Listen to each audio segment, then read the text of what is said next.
Hey, what's up YouTube? Welcome back to the channel. Today we are going to do video 3 on the breeding series. Today we're going to look at females, what weight they need to be, what age they need to be, the process of breeding, the cycle they go through, and all that good stuff. So hang in with me and let's follow along. So as you can see, we're talking about the females, and there are a few things that you need to know about them. 'Tis the season. Finally, it's breeding season again. Of course, we still have babies in the hatchling rack we haven't sold yet, but it is a continuous cycle. The big question is there really a breeding season? There's not really a set specific breeding season. People breed all year round. Some people only breed certain seasons. You can breed year round if that fits your program, you know, and fits your just fits your snake collection.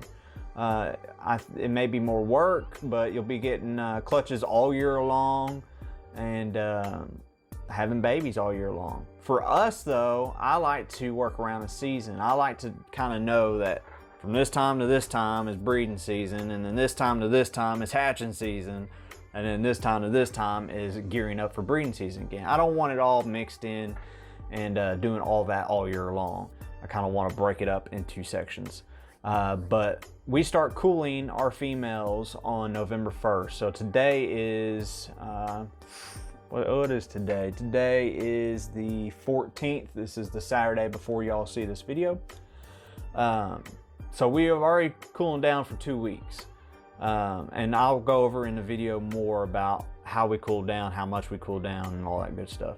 But we start cooling down on the 1st, and then we start actually pairing snakes on December 1st. Temperature. Big important thing is temperature. The question is to cool or not to cool. I've seen it done both ways. I know people that keep their heat tape at 90 degrees all year round, and they keep their room temp up. Maybe they'll drop it just a little bit. We've done it like that before, but I've seen better results from actually doing a temperature drop, because, you know, too hot can actually kill the sperm. But yeah, November 1st we start dropping our temps. I don't jack with the room temp. The room temp drops naturally as cold weather approaches. We're in Texas, so it takes a while. That's why I've decided to wait till December, let the temp get a little bit cooler, because in the room right now it's in the 80s. So, but November 1st, I dropped the heat tape to about 87 degrees, and we'll keep it like that for about 2 weeks. In mid-November, which is about right now, we'll drop it again to 85. I really don't want to drop it below that. I feel like they still need heat to digest their food. And if the male's breeding, he doesn't tend to hang out on the heat tape anyways. He's more mid or up at the front, because they're not stupid. They know to keep off the heat, keep their sperm viable. And then like November 15th, I should already put that up, and over until 15th we drop the heat temp to 85 degrees. Now this is for day and night. I don't do a night drop, raise the temps back up during the day. I set the temps, leave it alone the whole day. Oh, and our ambient temps, like I was talking about, I let those drop naturally, and it usually only gets about 75 to 77 in here during the winter. It don't get too cold, and it don't get too hot. All right, size and age. Now this might be a controversial slide and topic that we're going to talk about real quick, but we'll get into it. I'm going to say the size is 1,300 to 1,500 plus grams. Now before you freak out and start cussing me through the screen, hear me out. 18 months and older, I want them at 1,500 grams. Now, I'm not going to push an 18-month-old female and be like, breed for me, breed. I'm going to listen to the females. If they start developing follicles and telling me that, hey, put a male with me, I'm ready, I think I'm ready, then I'm going to do it. But 18 months, I would like to see them at 1,500 grams before I even do the first pairing. because we pair at least once to kickstart. I believe that pairing kind of kickstart them. They'll probably build without a male, but why take the chance when I could breed a male and maybe it'll entice the female along and I can get more a higher percentage of females to actually lay a clutch. But if they're 18 months, I will wait until they're 1,500 grams at least for that first pairing. Something you got to keep in mind is as these snakes are still, breeding, they're still eating. If they're going to lay a clutch, she's going to pound food like crazy. So 2 years, I want them 1,400 grams plus. In 3 years, I'll do 1,300 gram plus. By 3 years old, they are sexually mature enough to handle a clutch. And if that female is sitting at about 20 millimeter follicles, she's basically saying, hey, I'm ready. I know what I'm doing. Give me a male. Because if you don't, I'm going to just reabsorb my follicles and go about my business and keep eating and wait till next year. But those are the ages and the sizes that I want them. Now, note, pay attention to the girth of the female. Don't take a 4 foot or 5 foot female that is 3 years old and she weighs 2,000 grams, but she's a skinny stick. Don't breed her. In the reverse, if they're 18 months and she's been eating and she's a fat sausage and she wants to go, breed her. There's nothing you're gonna do wrong. If that female is saying, hey, I'm ready, then go for it. And plus, you gotta keep in mind, I might have already said this, but they'll continue to eat through breeding season. So that 1,500 gram female, or even that 1,300 gram 3-year-old, by the time she lays the actual clutch, she's already gained 200 to 300 more grams. So she's already past that 1,500 gram mark. So pay attention to your females, listen to them, they'll tell you if they're ready, and just fill it out and base it off of that. I mean, they know what they're doing, it's nature, they're not stupid. Okay, here's our signs of development that you can look out for in your females and kind of tell that, oh yeah, maybe she is developing, maybe she is ready and all that good stuff. They will cool seek, meaning they will, if you're running a rack system or if they're in aquariums or whatever, and they won't be on the hot spot. They will actually come to the middle of the tub or even to the very front of the tub so they can cool seek, because remember that too much heat will kill that sperm. I've had it happen. I've ran heat tape too hot and had a really bad clutch, season. I've had deformed babies because of it and everything. So too much heat will kill the sperm. That's why our heat tape gets dropped down during the season, so we can avoid that. Bowl wrapping, as you can see in the picture over here that I put in, that's an example of a female bowl wrapping. She will cool seek and bowl. Now, if you see bowl wrapping, that is, another good sign that she's developing. It doesn't necessarily mean that she is developing. She could just be bowl wrapping because, she's a big female and there's not much space at the front of the tub to get away from the heat. She may just be, just hanging out at the front. But that is a good sign this time of the year when they're bowl wrapping. I think it kind of helps them develop their follicles. It kind of helps align them and all that. So bowl wrapping is a very good sign that, yeah, you may have a female that wants to go. And as we talked before, pounding food. They will act like they want to eat nonstop. I won't feed 2 regular size meals in one feeding.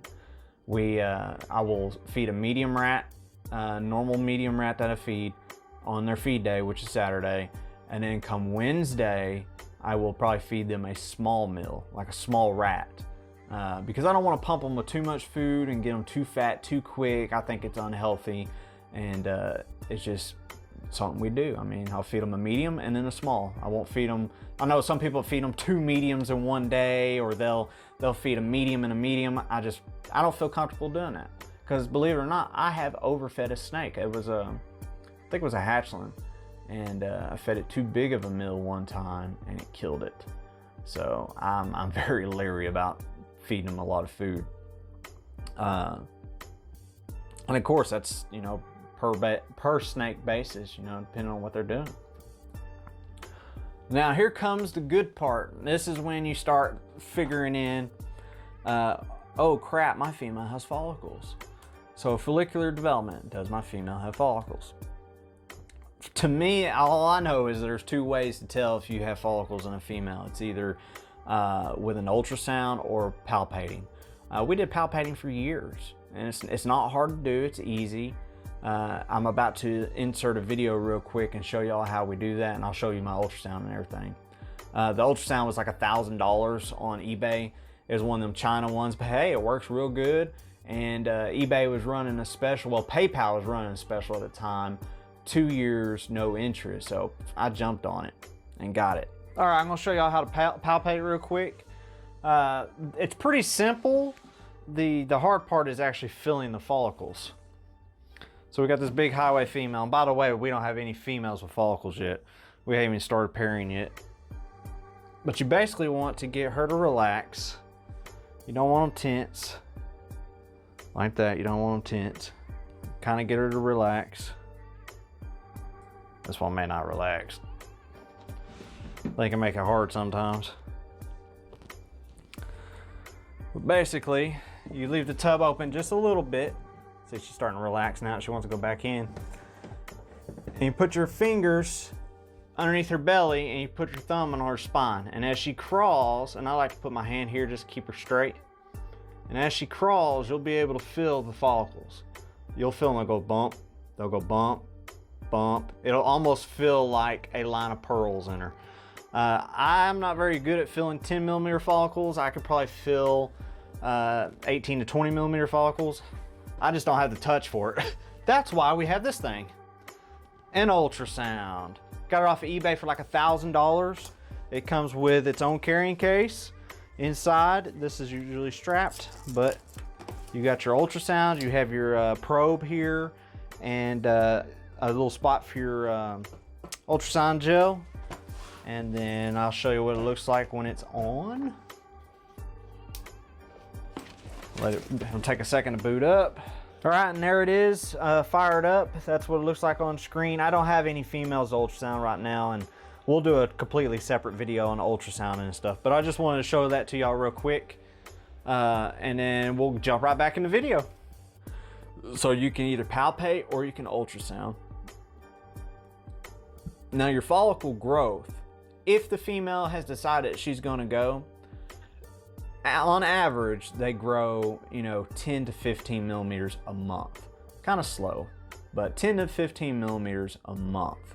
Of course, some grow faster, some grow slower, some like to take their time.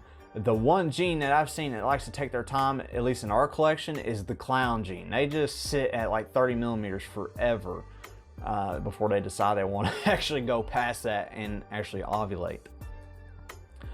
Okay, the order of events, and these are the things that the female will go through before you get eggs. And the first thing is ovulation. Once she has built her follicles, 10 to 15 millimeters a month, built them up to about 45 millimeters, 40, 45, that's about the size of a golf ball, then they'll ovulate. And as you can tell from the picture down over here, she is swollen up right through here. You can see back here on the tail end of it, she's pretty much, it's almost like she sucked all the life out of her, because she is so uncomfortable right now because she's swelled up. And when they ovulate, that's when the follicles drop into the oviduct, and that's when they begin to get fertilized with the male sperm that she's been storing in her. All right, once she ovulates, anywhere between 15 and 30 days, and I've even seen it longer than 30 days, but on average, 15 to 30 days, they'll go through a prelay shed.